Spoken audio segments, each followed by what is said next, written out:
வணக்கம் சினிப்பா தமிழ் நேயர்களே. இந்த வாரம் நம்ம கலையும் பாராட்டும் சீரீஸ்ல முதலாவதா பார்க்க போற படம் நம்ம ஆண்டவர் நடிச்ச குணா. கண்மணி அன்போட காதலன் நாக்கு தடி ஆயிடுச்சா டாக்டர்? வருவாளா? வருவா, அபிராமியே வருவா.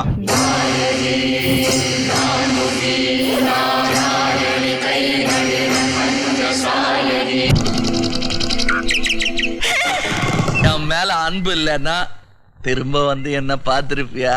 கடத்திற்கு காரணம் காசுதான் தெரியுது. அப்படியா இருந்தா அவங்க கிட்ட இந்த போன் வரும். போன்ல அவங்க கிட்ட பேரம் பேசுவாங்க. பை தி பை, எனக்கு பேப்பர்ல வந்து 5 லட்சம் போட்டது ரொம்ப தப்பு.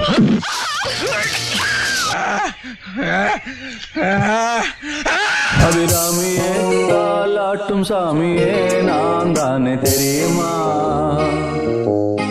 நாங்க எங்க இடத்துக்கு போறோம்? எங்களுக்கு பௌர்ணமி கல்யாணம் ஆயிடுச்சு. இது அபிராமி, நான் சாமி. மனிதர் உணர்ந்து கொள்ள இது மனித காதல் அல்ல. என்னடா இவன் பெருசா கவனிக்கப்படாத படங்களை பத்தி பேச போறோம்னு சொல்லிட்டு குணான்னு சொல்றானேன்னு பார்க்காதீங்க. இன்னைக்கு மஞ்சுமேல் பாய்ஸ் மூலியமா பெரிதும் பேசப்படுற இந்த குணா படம் அன்னைக்கு நவம்பர் 5, 1991 அப்போ ரிலீஸ் ஆச்சு. கண்டுக்க கூட ஆள் இல்லை, அதான் உண்மை. அன்னைக்கு இருந்த மக்களோட சினிமா ரசனை வேற. கமல்ஹாசன் மாதிரி ஒரு பெரிய ஹீரோவை மனநலம் குன்றியவரா ஸ்க்ரீன்ல பார்க்க அன்னைக்கு யாருக்கும் விருப்பம் இல்லை. ஏன் அபிராமின்ற கேரக்டருக்கு இவ்வளோ தேடல், இவ்வளோ மெனக்கடல்னு காரணம் தேட ஆரம்பிச்சிட்டாங்க நம்ம மக்கள். அந்த காரணம் தேடுறதுனாலே என்னமோ அபிராமின்ற கேரக்டரோட அழகை கவனிக்க நம்ம மக்கள் மறந்துட்டாங்க. நம்ம குணா படம் போட்டியிட்ட களமும் வேற. அன்னைக்கு ஸ்பேரிங்க்கு பாக்ஸ் ஆஃபீஸில் நின்னது நம்ம மணிரத்னம் டைரக்ட் பண்ணி சூப்பர் ஸ்டார் ரஜினிகாந்தும் மம்முட்டியும் சேர்ந்து நடித்த தளபதி.